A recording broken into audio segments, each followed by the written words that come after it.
Ja som vyrastal v typickom rómskom prostredí.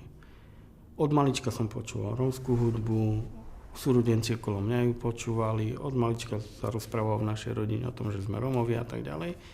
Čiže ja som vyrastal v tom, že som Róm. Hej. A rómsku kultúru mám za svoju, aj identitu, aj sám sa považujem za Róma, dokonca sa aj hlásim k rómskej národnosti, pokiaľ ide o ščítanie, aj moja rodina a blízky.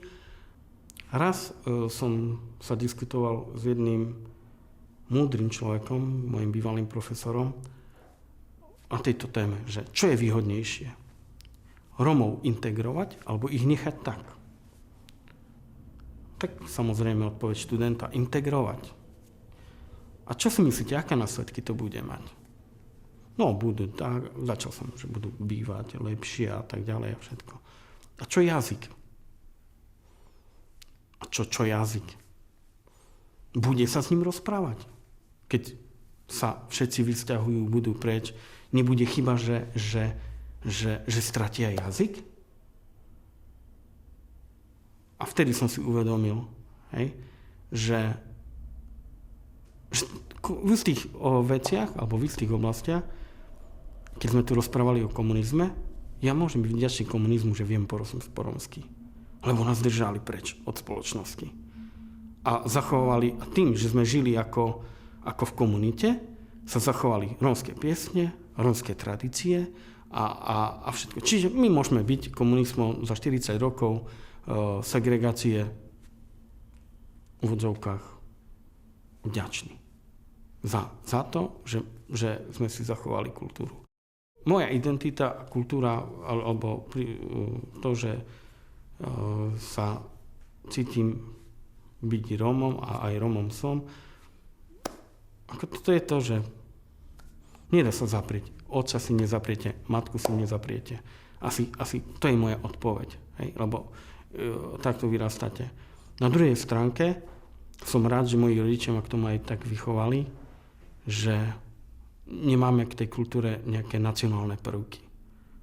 V tom zmysle, že sa budem byť teraz do hrude a hovoriť o sebe, že moja kultúra je najlepšia a kašlem a nebudem tolerantný. To som rád, že jednoducho tieto prvky správania ako Rómovia nemajú.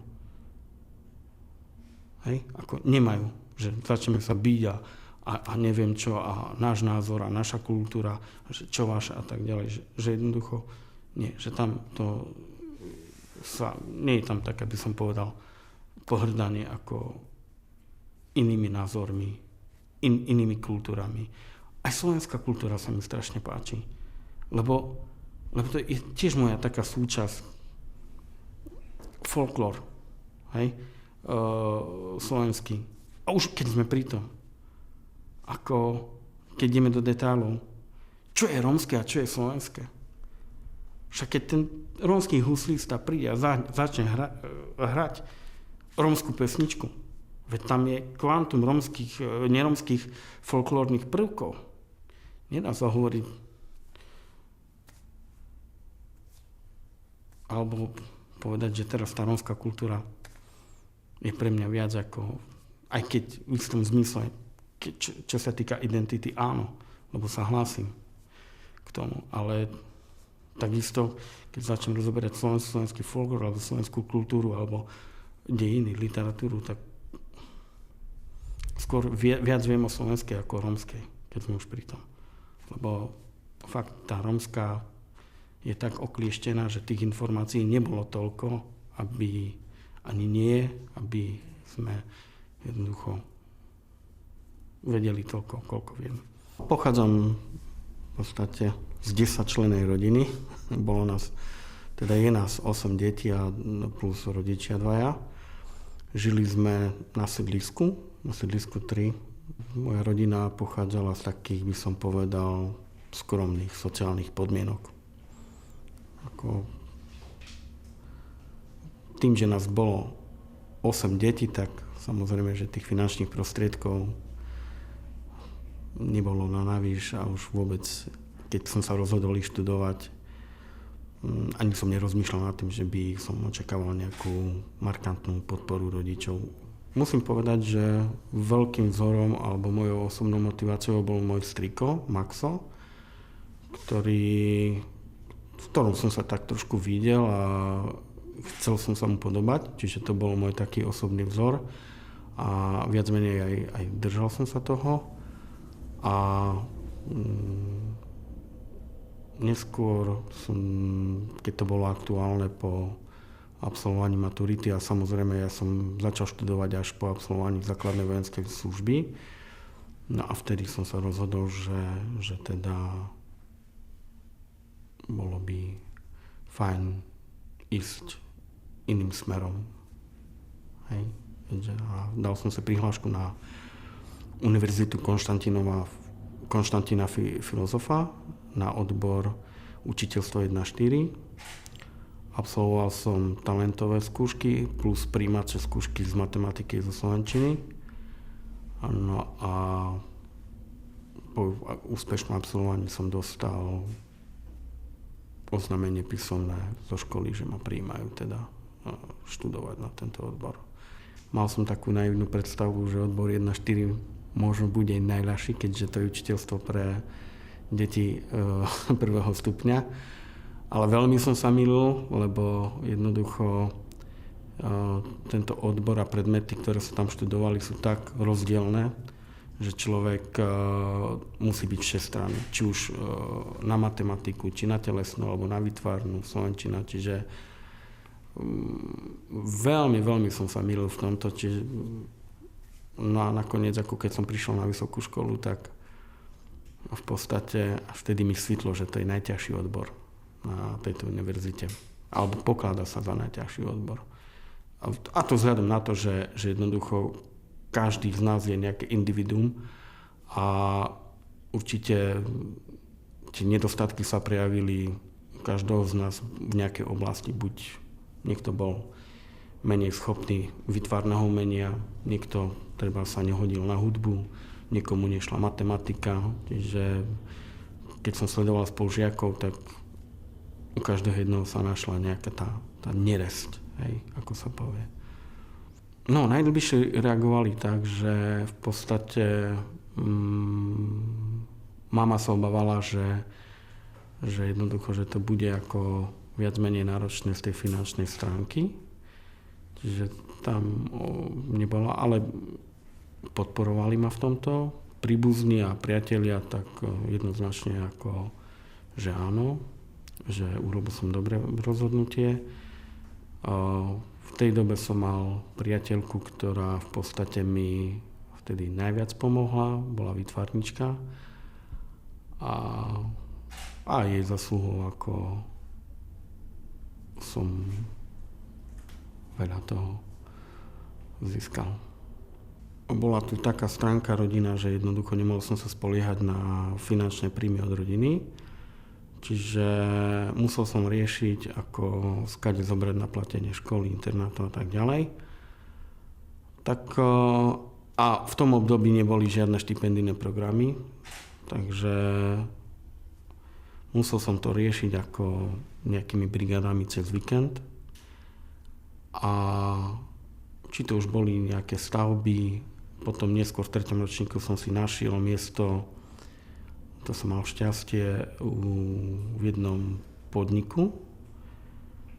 Skôr bolo to také ako bar alebo niečo, kde som robil čašníka cez víkendy. A tam som v podstate zotrval 3 roky. Každý víkend som robil, čiže to bol môj hlavný finančný príjem.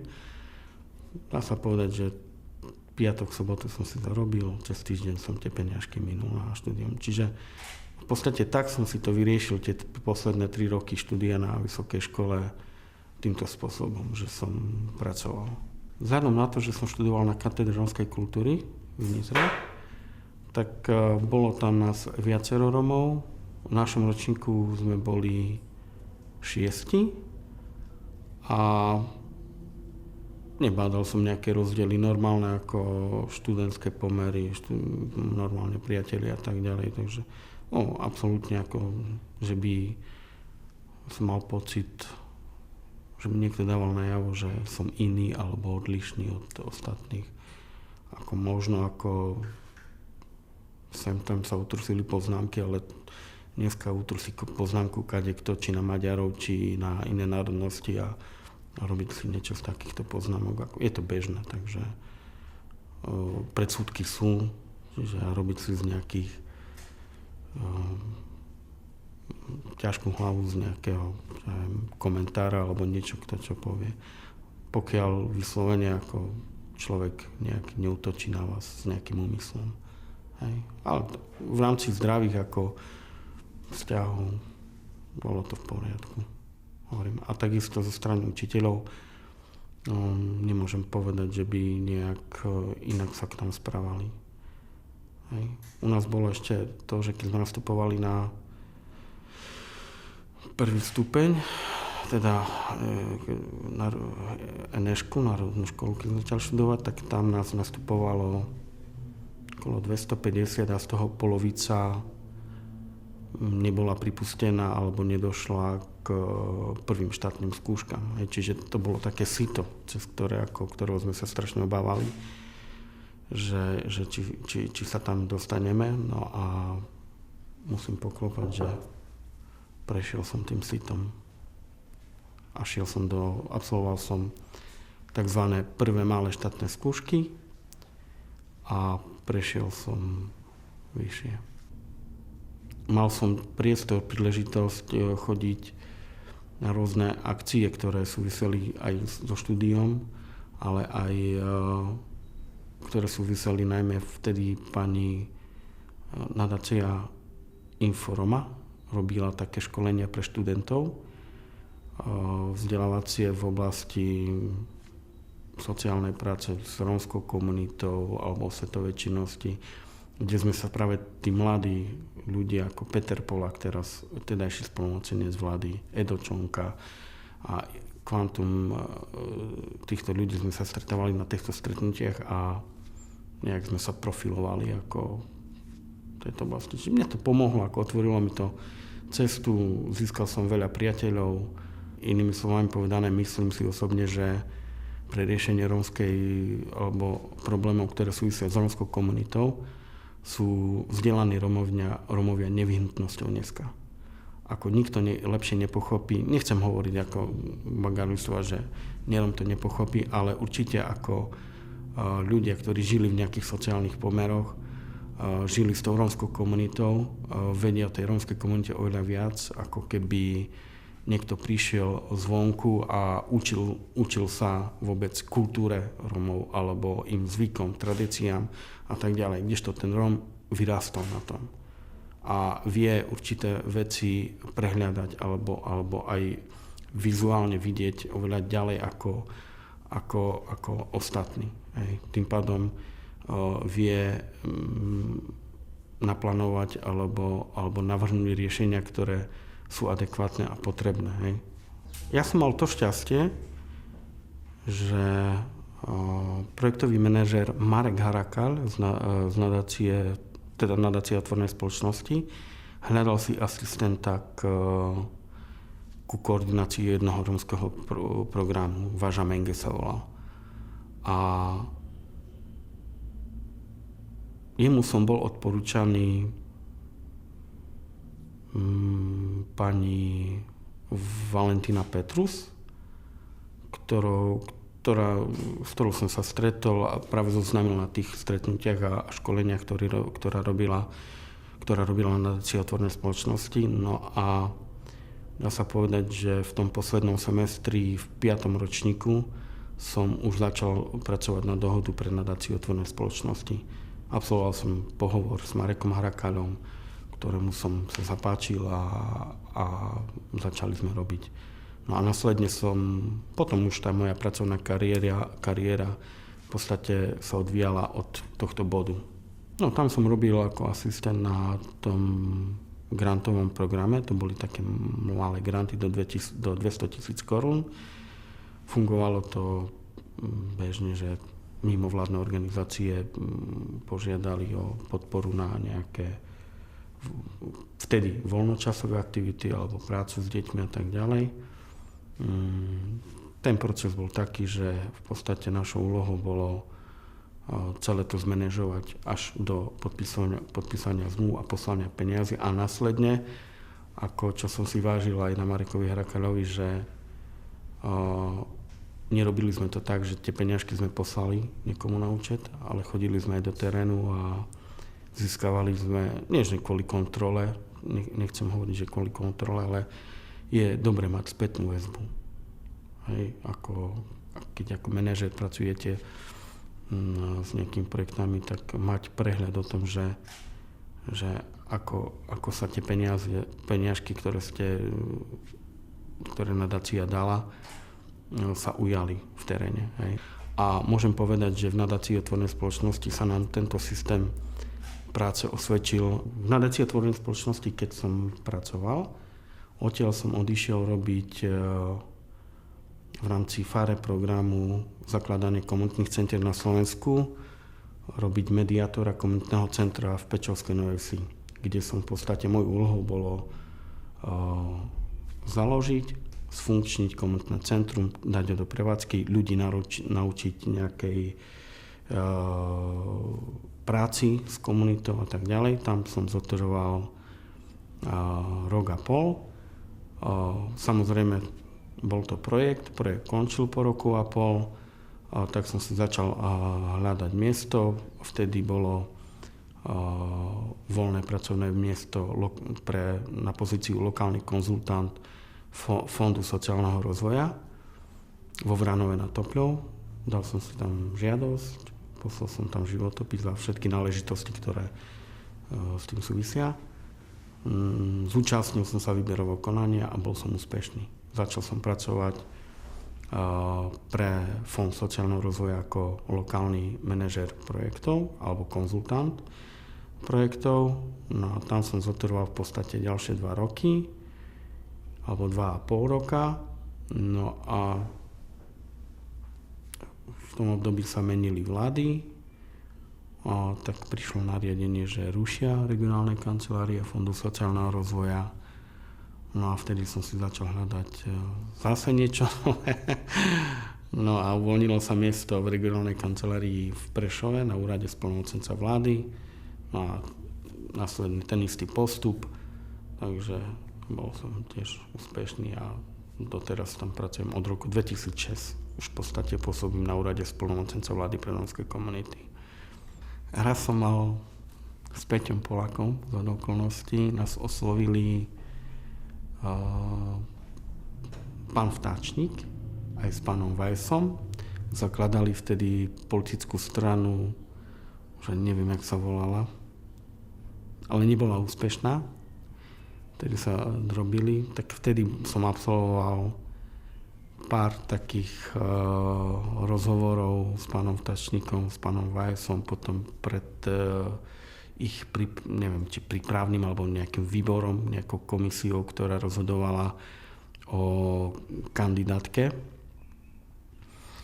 Takže to bolo tak prvýkrát. No a samozrejme, že som absolvoval niekoľko školení cez Národný demokratický inštitút, ktorý v podstate školil lídrov v oblasti politických vecí alebo v podstate verejných záležitostí. Potom som sa uchádzal v minulých komunálnych voľbách na post poslanca Mestského zastupiteľstva Prešov. Hej. Takže to boli také moje tie politické pokusy alebo sa angažovať aj v tejto oblasti, ale už potom prišla rodina, dieťa a že už tie priority boli iné. Rómska komunita potrebuje svoju reprezentáciu, najmä politickú. Bez tejto politickej reprezentácie, ja si osobne myslím, nedajú sa robiť dohody, nedajú sa plánovať veci, nedajú sa robiť v podstate nič. Vždy to bude o tom, že jednoducho určité reálne problémy, ktoré súvisia s rómskou komunitou, nechcem povedať, že nebudú vypočuté, ale jednoducho nie je tam priestor, kto by ako posúval tie riešenia, alebo chcel aj hľadať riešenia, lebo nechcem povedať, že teraz na rómskú komunitu, že existuje kvantum riešenie, nie. Hej, ale jednoducho tým, že nemáme rómskú politickú reprezentáciu, tak jednoducho na politickej úrovni sa nediskutuje o tejto téme. Táto téma sa neposúva ďalej, tým pádom nejde sa hĺbšie do týchto, tak sa to ani nerieši. Teraz máme politickú reprezentáciu v Petrovi Polákovi. Miestami je vidieť, že naozaj ako pár politikov oslovil a diskutuje sa na túto tému, ale vždy je to jeden politik.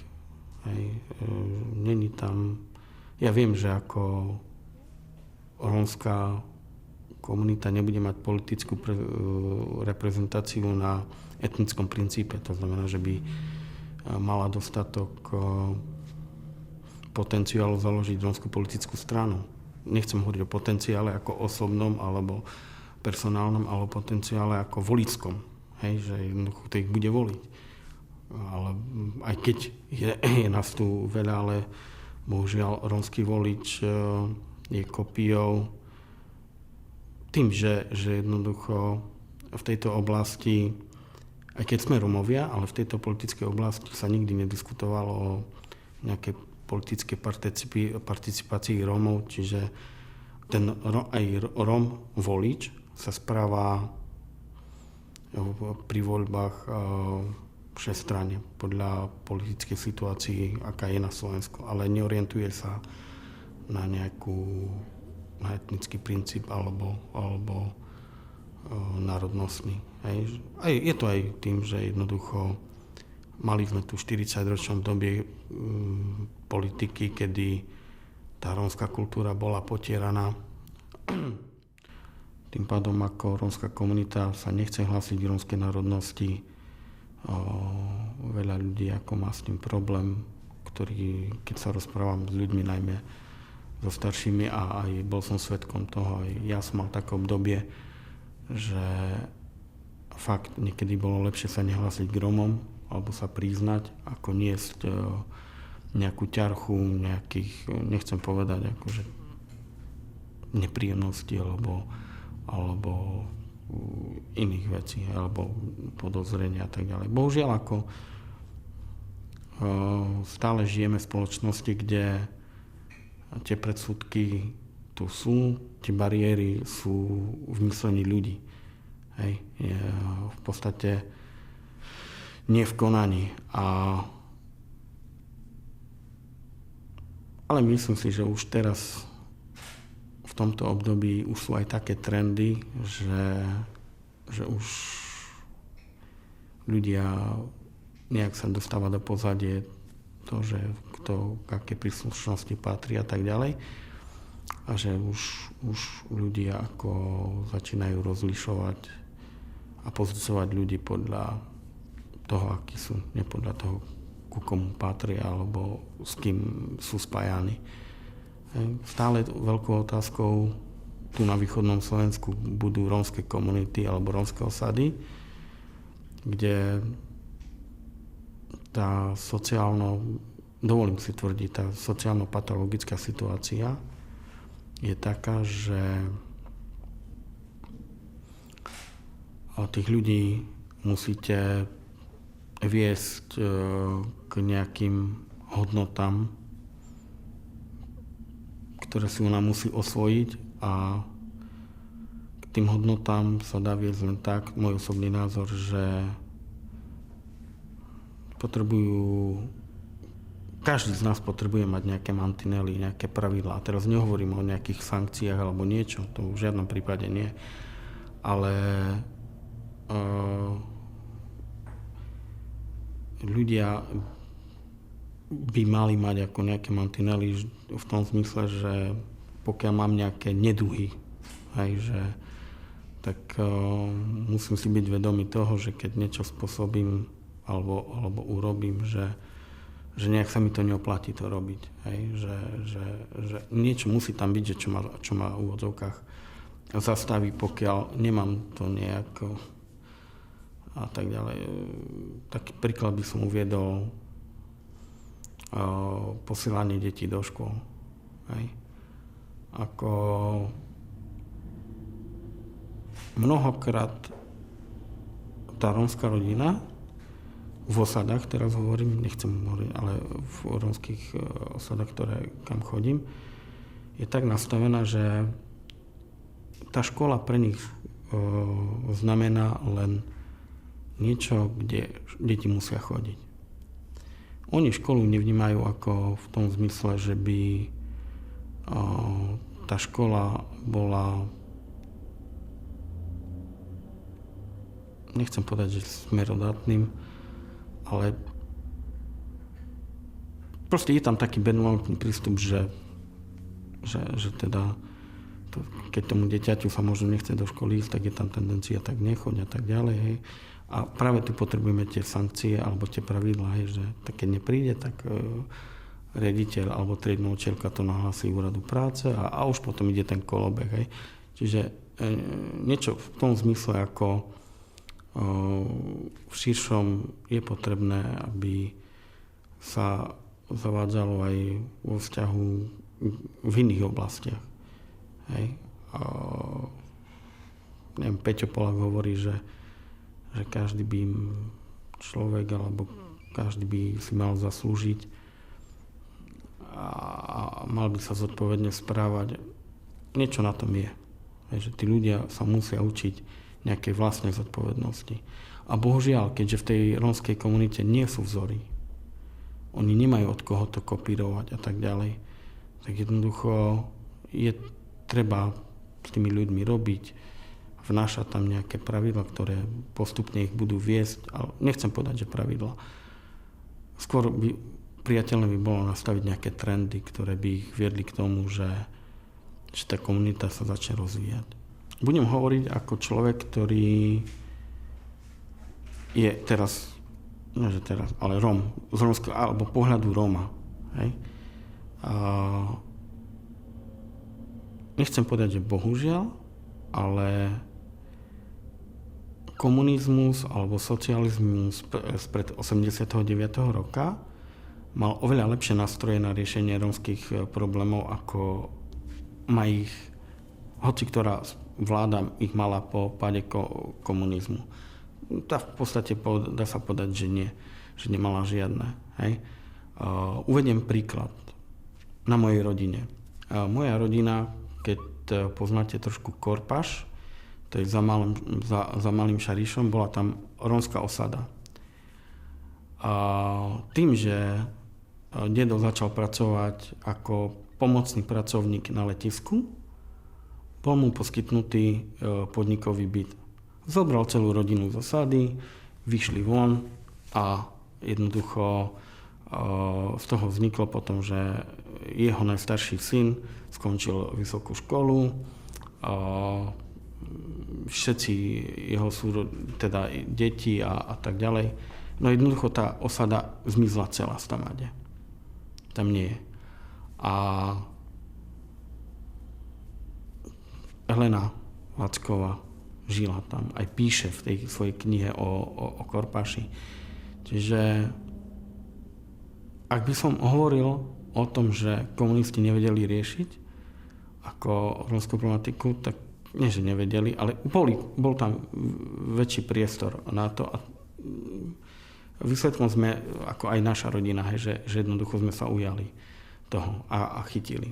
Čiže, ale to bolo aj o postojoch mojich predkov.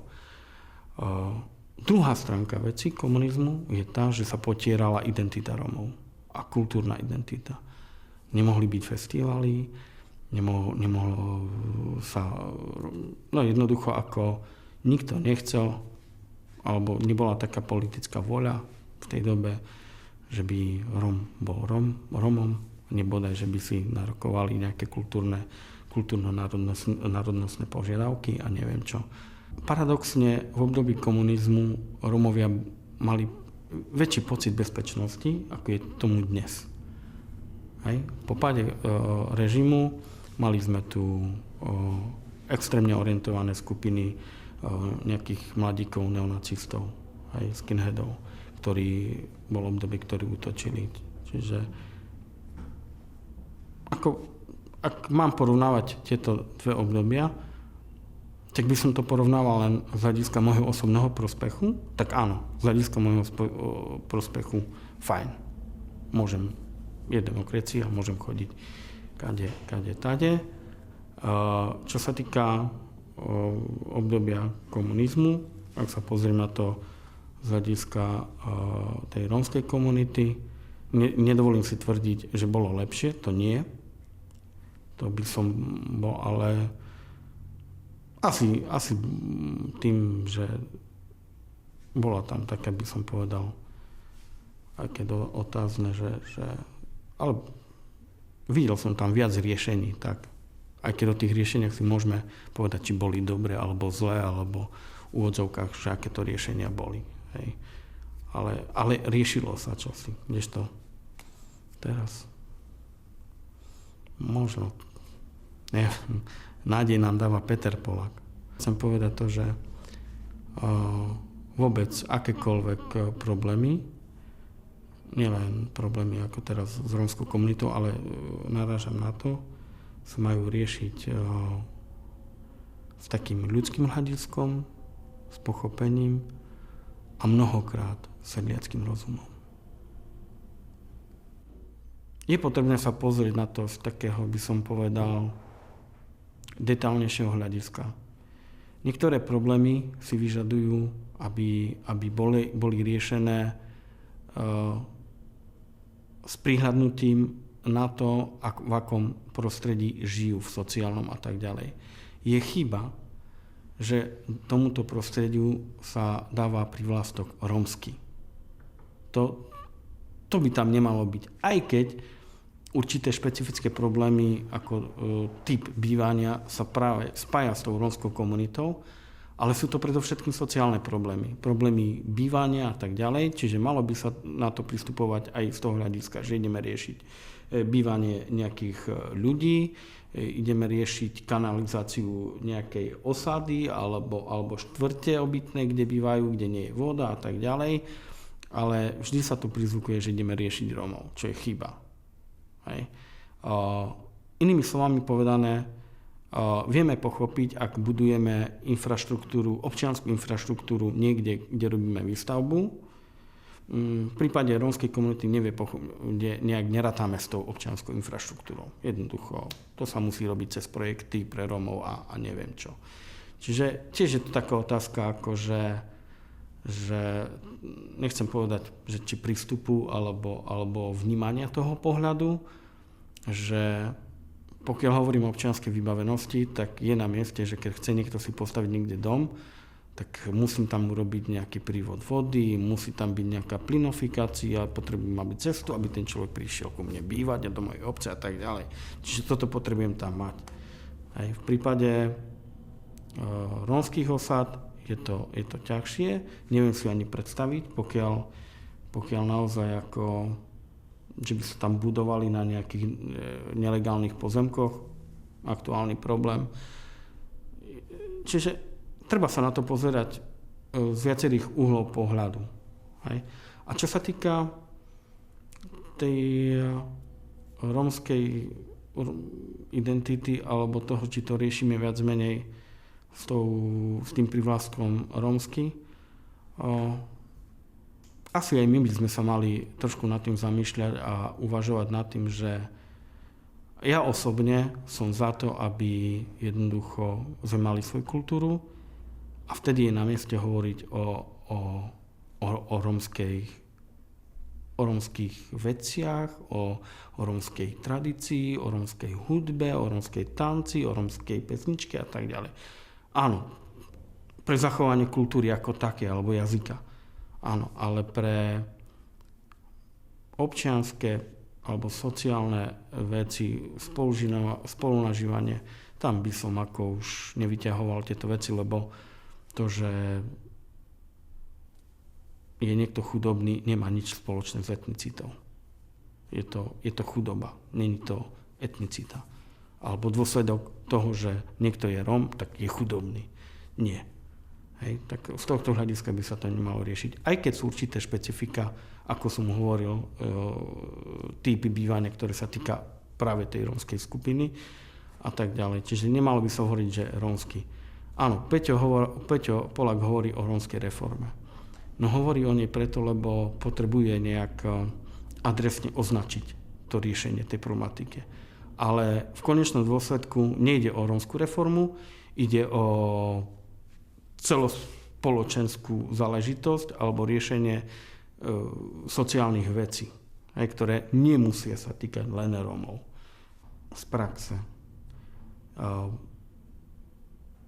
Riešili sa problémy takzvané v rámci projektov sociálne znevýhodnených skupín. Boli tam vymenovaných niekoľko cieľových skupín, medzi ktorými boli ako obyvateľia segregovaných komunít alebo vylúčených. Ten rómsky sa tam vynechal. Kvôli tomu bolo to vynechané. Bolo to v predošlom programovacom období. Boli to bezdomovci, boli to zdravotne postihnutí a tak ďalej, tak ďalej, tak ďalej. A bol na to vyčlenený určitý balík peňazí a prax bola taká, že aj keď to v podstate prioritou malo tam byť riešenie sociálne znevýhodnených skupín, tak nakoniec ako svojím podielom, kde sa našli Rómovia, boli tam zastúpení okolo 2 až 3% v realizácii tých projektov.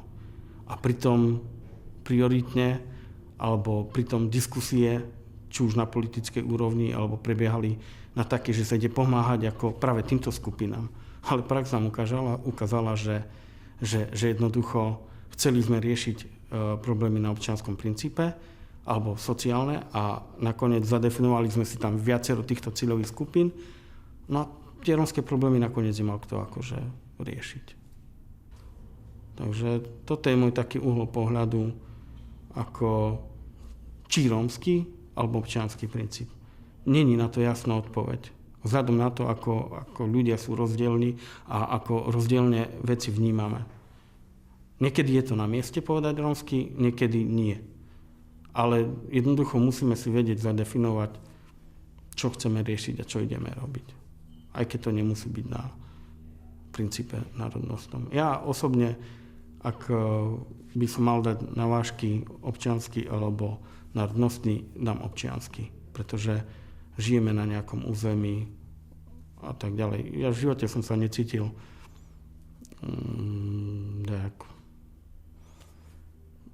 že by som bol viac Róm alebo viac Slovák. Ako jednoducho som občan Slovenskej republiky. Asi tak nejak. A veď urobme si prierez aj môj životný. Chodil som do slovenských škôl. Vzdelával som sa v slovenskom jazyku. Zakladať si potom na nejakom národnostnom princípe, alebo čo by som aj ponúkol na tom národnostnom princípe, keby som už išiel, okrem kultúry svojej a identite, že sa cítim byť Rómom. Neviem. Nemyslím si, že Rómovia sú nezodpovední. Je to otázka hodnôt, predovšetkým morálnych a životných priorít. To, čo majoritná spoločnosť alebo my považujeme za hodnotné, napríklad vzdelanie, pre toho Róma nemusí byť priorita a hodnota. Preto ten jeho postoj je taký a onaký. Ale to nie je nezodpovednosť. To je jednoducho jeho postoj z toho titulu taký, že jednoducho jemu tá hodnota nič nehovorí. Ako ty povie, že ja získam vzdelanie, budem mať prácu. On ti povie, no dobré, a čo z toho, že budem mať robotu, aj tak ma ako cigana nezoberú do roboty. Najčastejšia ich odpoveď, hej. Nie je to o nezodpovednosti. Hovorím, je to o tom, že jednoducho človek, či už vyrastal od rodiny, alebo v akomkoľvek prostredí vychádzal, vždy niekto s tým človekom nejak vplýval na ňo. Či otec, či priatelia, či učiteľ a tak ďalej. A predsa to dieťa, alebo ten, kto vyrastie, on nemôže za to, že jednoducho počas svojho života nedostal do vienka nejaké morálne hodnoty. Skôr je to otázka tá, že čo urobiť preto, aby rómske deti tieto hodnoty dostávali. Hej, keď im ich nedá rodič, lebo rodič jednoducho sám je nevzdelaný a nie je nositeľom nejakého pozitívneho vzoru pre to svoje dieťa. A ešte keď tomu ani nepracuje, nechodí do roboty, dieťa vstane do školy, otec ďalej spí.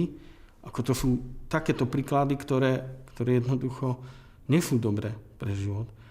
A jednoducho treba implementovať programy, ktoré budú viesť rodinu ako celok k vštepovaniu a vnímaniu ako hodnot. Ako nikto ho nehovorí, že to je nejaký veľký problém, že sa to nedá naučiť, alebo že ten obzor, že sa nedá získať. Poviem príklad, Anglicko. Keď vie rodina ísť do Anglicka a vie rešpektovať pravidlá, ktoré tam sú, a dieťa chodí do školy a učí sa novým hodnotám, prečo to nevie tu? No jednoducho nie sú na to vytvorené podmienky. Nevie sa v tomto priestore pohybovať ten človek. Takže to nie je o tom, že mali by byť slušní alebo viac zodpovední. Áno, v konečnom dôsledku vám to ako z toho vyplýva, že asi hej. Ale treba sa zamyslieť nad tým, že jednoducho, keď pre nich to nie je niečo prirodzené, z hľadiska toho, že nemajú privlastnené nejaké hodnoty, tak to je ťažko hovoriť o nejakej zodpovednosti. Hej. Iné by bolo, keď viem, že mal som niečo urobiť, alebo ja neviem, prehrám peniaze v automate, tak áno, tak som zodpovedný za to. Ale to sú zase iné uhly pohľadu na vec. Hej, lebo mal niečo a jednoducho s tým nezodpovedne narábal. Že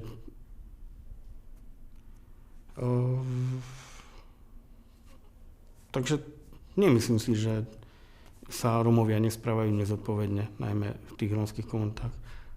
Zase na druhej strane ako je treba ich učiť nejakým veciam, ktoré by si osvojili a začali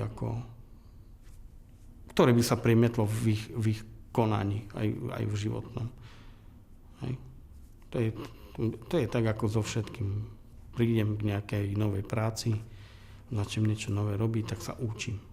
Kým to dostanem do krvi, alebo tak, kým to robím automaticky, tak jednoducho to isté treba robiť aj s tou komunitou. A najmä, čo sa týka detí, poviem vám príklad, ako aj ten náš sociálny systém je tak nešťastne nastavený, že robíte, poviem, divé maky. O mne sa vie, že v divých makoch robím dlhé roky, 7 rokov. A v Jarovniciach sme robili dvojročný štipendijný program, kde sme sa s deťmi stretávali, snažili sme sa ich doučovať a tak ďalej. Výsledok? Niekoľko detí prihlásených na strednú školu. Bomba. Krásne, úžasný pocit pre nás ako ľudí, ktorí s nimi pracujú. Úžasný pocit pre tú rodinu, ktorá ako aj spolupracovala s nami, aj všetko. A ak malo dojsť rozhodnutiu, keď prišiel deň D, nástup do školy, prihlášky, všetko zaplatené, internát zaplatený, jednoducho tá dávka vyhrala. Rodič potom v poslednej chvíli si to rozmyslel, že asi nie, však môj syn má skončenú už povinnú školskú dochádzku, 9-ročnú, na čo ho tam dávať, čo vám príde o podporu. Ako treba aj systém meniť, nielen ľudí. A potom prečo hovorím o zodpovednosti ľudí alebo konkrétnych jedincov? Treba hovoriť aj o systéme ako takom, že či je primeraný alebo či opačne ako nepôsobí demotivujúco. Čo v tomto prípade áno, pôsobí sociálny systém demotivujúco na správanie rómskych detí vo vzťahu ich ďalšiemu vzdelávaniu.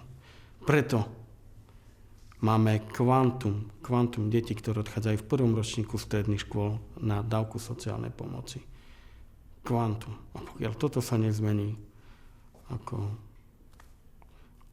a koľkokrát sa aj ja zamýšľam, že ako by som sa správal. No keď som nemal žiadne iné finančné príjmy ako tú dávku, ktorá mi pomôže. A keď viem, že nepošlem svojho syna do školy a bude mať 80 dečka plus, tak to urobím. Tiež to urobím, lebo iné príjmy nemám. Ja sa správam tak, ako daná situácia jednak ma nutí a jednak mi vytvára ten priestor na to, aby som sa tak správal. U nás doma, teda teraz myslím u rodičov a mamy, a tomu som sa vždy aj smial, lebo ako keď ste prišli do iného sveta. A pre mňa to bol vždy oddych pri rodine a prepnutie nielen do rómskeho jazyka, ale prepnutie aj do inej dimenzie zmýšľania. Ja som si oddychol pri rodine, robil som veci, ktoré trebárs bežne nerobievam, lebo u nás je taká tradícia, že keď sa stretneme po nejakom období, zvitávame, tak pijeme, ako oslavujeme a tak ďalej, čiže to je také typické pre nás, tak človek vypne. A už keď to u mňa pretrváva dlhšie, keď som v tom prostredí 3, 4 alebo 5 dní, tak teraz nechcem akože urážať, ale ja to tak hovorím, že poviem svojej vlastnej rodine, cigáni, mám vás dosť, ja idem. Jednoducho, lebo jednoducho je to v podstate, ja som rád, že moja rodina je taká, aká je. Že u nás sa rozpráva rómsky a oni aj žijú ako aj typická rómska rodina a tak ďalej. A ja som v tom vďačný, že sú takí, pretože nie je tam žiadna faloš. Čo sa týka už osobne ja, moja manželka a dieťa, tak tam už rómsky nerozprávame. Aj keď manželka a ja vieme po rómsky, mali niečo ako utrusy, lebo počuje niekedy, a tak ďalej. Ale zase na druhej strane svoje dieťa vychovávam k tomu, že je Róm. Že patrí k tej rómskej komunite a tak ďalej. Svoje dieťa vediem k tomu, k tej rómskej identite a kultúre, ale zase tak, ako viedli mňa rodičia. Že jednoducho, aby sa to nestalo tak, že niekto sa začne byť do hrude a tým bytím do hrude začnem nejakým spôsobom byť nepríjemný alebo inak ako otrávny pre niekoho.